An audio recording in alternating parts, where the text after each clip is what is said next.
Selamat datang di Junbogor Channel. Kali ini kita akan belajar sejarah Perang Aceh, bagaimana tangguhnya perlawanan Aceh sehingga Belanda begitu kesulitan untuk menaklukkan Aceh. Sebelum itu jangan lupa like video ini, subscribe dan komentar pendapat kalian ya.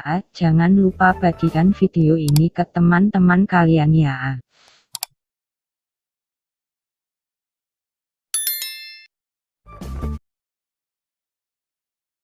Sejak tahun 1873 hingga 1904, Belanda terlibat perang dengan Kesultanan Aceh yang disebut dengan Perang Aceh. Perang Aceh menjadi salah satu perang terlama di dunia. Upaya Belanda untuk dapat menguasai seluruh wilayah Sumatera ini terganjal di wilayah Aceh karena kerasnya perjuangan mereka. Selain itu, kurangnya informasi tentang daerah tersebut juga telah membuat Belanda benar-benar kewalahan. Dengan pertahanan seperti itu, Aceh menjadi kota yang sangat sulit untuk ditaklukkan oleh Belanda. Latar belakang invasi Belanda ke Aceh. Perang Aceh terjadi karena keinginan Belanda untuk menguasai Aceh, di mana kedudukannya akan semakin penting baik dari segi strategi perang maupun jalur perdagangan sejak terusan Suez dibuka tahun 1869. Sebelumnya, tanggal 17 Maret tahun 1824, Inggris dan Belanda sudah sepakat tentang pembagian wilayah jajahan di Indonesia dan Semenanjung Malaya. Dalam kesepakatan tersebut Belanda disebut tidak dapat mengganggu kemerdekaan Aceh. Namun, pada kenyataannya Belanda tetap berusaha melancarkan serangan terhadap Aceh yang jauh dari ibu kota. Kewaspadaan Sultan Aceh meningkat dan bersiap untuk menghadapi segala konsekuensinya. Pada 1871, terjadi penandatangan Traktat Sumatera antara Inggris dan Belanda yang semakin membuat Aceh khawatir.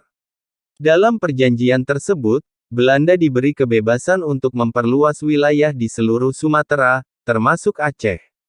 Usai perjanjian tersebut, Belanda melancarkan agresinya pada tanggal 5 April tahun 1873 dipimpin Jenderal J.H.R. Kohler.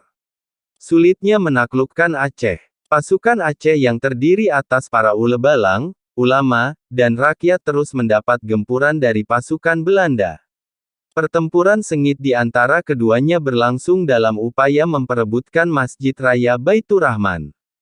Namun, pasukan Aceh terus melakukan perlawanan, hingga pada akhirnya Jenderal J.H.R. Kohler wafat di tangan pasukan Aceh. Kematian Kohler ini membuat pasukan Belanda terpaksa ditarik mundur ke pantai. Dari kegagalan tersebut, Belanda kembali merapatkan barisannya pada serangan kedua, tanggal 9 Desember tahun 1873 di bawah pimpinan Jan van Swieten. Dalam serangan kedua ini, Belanda berhasil membakar Masjid Raya Baitur Rahman dan menduduki Keraton Sultan. Kendati demikian, rupanya persiapan Belanda masih tidak lebih matang dibandingkan rakyat Aceh. Bagian pantai utara dan timur yang biasa dijadikan tempat masuk kapal-kapal dijaga dengan sangat baik oleh rakyat Aceh. Begitu juga dengan jalur darat di selatan dan pantai barat yang tidak kalah ketat dari penjagaan pasukan kerajaan Aceh. Untuk menghancurkan pertahanan, Belanda berusaha menghancurkan perkampungan dan pelabuhan dengan melakukan tembakan meriam. Kemudian, Belanda juga memanfaatkan orang-orang yang mudah diperalat untuk menjalankan siasat pecah belah. Namun, cara ini tetap tidak membuat pasukan Aceh mundur.